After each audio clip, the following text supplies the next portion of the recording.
रेवाड़ी में नाबालिग लड़की के गायब हो जाने से आक्रोशित गांव के लोगों ने 13 घंटे से रेवाड़ी रोहतक हाईवे को जाम किया हुआ है। गंगायाचा टोल प्लाजा से पहले ही टी पॉइंट पर जाम लगाया गया है। पुलिस अधिकारी रात भर जाम लगाने वाले ग्रामीणों को समझाते रहे, लेकिन गांव के लोग सड़क पर ही डटे रहे और हाईवे पर बैठकर पूरी रात वहीं पर काटी। इसके साथ ही चेतावनी दी गई कि अगर लड़की दोपहर तक बरामद नहीं हुई तो रेलवे ट्रैक पर जाम लगाने से भी पीछे नहीं हटेंगे। पीड़िता की मां की माने तो सोमवार की दोपहर 12 बजे तक उसकी 17 साल की नाबालिग बेटी घर पे ही थी और उसके बाद उसे घर से बाहर बुलाया गया था और फिर कुछ ही मिनट के अंदर उसकी बेटी का अपहरण कर लिया गया। पता चलते ही ये लोग पुलिस थाना पहुँचे, लेकिन पुलिस ने समय रहते उस पर सुनवाई नहीं की है। नहीं, आराम से बेटी सुबह मेरे साथ ट्यूशन के बच्चे पढ़ाती थी, शाम को भी आराम से पढ़ाया उसने बच्चों को।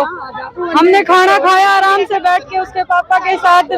मेरे को बोली मम्मी अंदर लेट जा, मगना बेटा मैं हॉल में ही लेटूंगी। बस मैं वो पानी पीने के लिए अंदर चली गई, उसने एक लेटर लिखा था बस, और देखा तुरंत रास्ते में वहां तक जब भी 10 मिनट में इसके बाबा उठाए। बाबा गुड़िया ने लिखा है कि मम्मी क्या नाम है, मैं पढ़ूंगी और पढ़ लिख के वापिस आऊंगी और आपकी इज्जत को रखूंगी और मम्मी मुझे मत ढूंढना।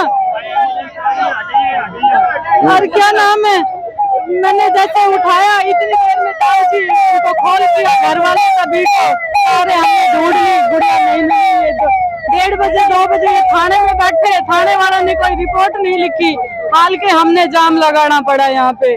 अब हम क्लास में पढ़ती थी? 12th पास की थी गुड़िया ने, अभी घर पे ही थी, अभी कहीं नहीं जाती थी, घर पे ही रहती थी मेरे पास। सुबह ट्यूशन के बच्चे पढ़ाती थी, शाम को भी मेरे साथ ट्यूशन के बच्चे पढ़ाती थी, सुबह शाम मेरा काम। शिकायत लेके गए थे सदर थाना पुलिस ने, क्या रिस्पॉन्स दिया? उन्होंने कहा हम नहीं कर सकते, रोज तीसरे दिन का काम है। और निशाना के बंदों ने 5 गुड़िया उठा ली और कह रहे 2-3 और उठाएंगे। वो हर एक महीने में 3-3 केस हो रहे गुड़िया उठाने का। क्या ये बताओ, लड़कियां ही खराब है?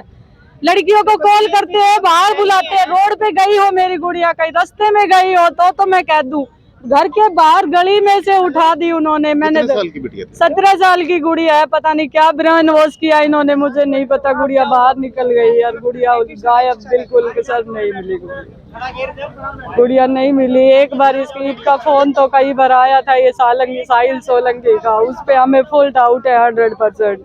उसी लड़के ने जैसे तैसे इसको बुला के कहीं भी बाहर से उठवाया है, गली के बाहर से। पुलिस की रिपोर्ट दहराम आर्य जी भी गए थे, जो कि पतंजलि के प्रधान रहे हैं।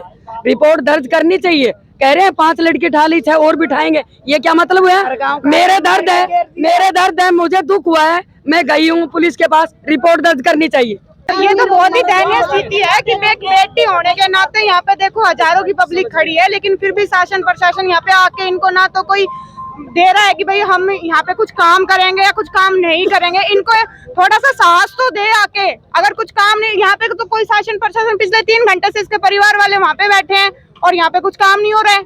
आप देख सकते हैं जाम लगाया हुआ है यहाँ पे 3 से 3.5 घंटे हो लिए जाम लगाए, क्योंकि इसकी कुछ फैमिली वहाँ पे थाने में बैठी है और कुछ फैमिली इसकी लड़की की माँ को तो अभी चक्कर भी आए हैं। गांव के लोगों ने आरोप लगाते हुए कहा कि लड़की का अपहरण में लिसाना गांव के युवक का हाथ है, क्योंकि युवक पहले भी फोन पर धमकी दे चुका था। ग्रामीणों ने आरोप लगाते हुए कहा कि उसी गांव के युवकों के द्वारा माहौल खराब किया जा रहा है और पहले भी 4 लड़कियों को यहां से भगाया जा चुका है। पुलिस को तुरंत आरोपी को गिरफ्तार करके नाबालिग लड़की को बरामद करना चाहिए। आरोपी घर छोड़ कर गया है और फोन जो है ग्रामीणों के द्वारा हाईवे जाम करने के बाद पुलिस की टीमों ने आरोपी को पकड़ने के लिए छापेमारी शुरू कर दी है। हालांकि अभी तक लापता नाबालिग का जो पुलिस है वो सुराग नहीं लगा पाई है। दैनिक सवेरा के लिए रेवाड़ी से महेंद्र भारती की रिपोर्ट।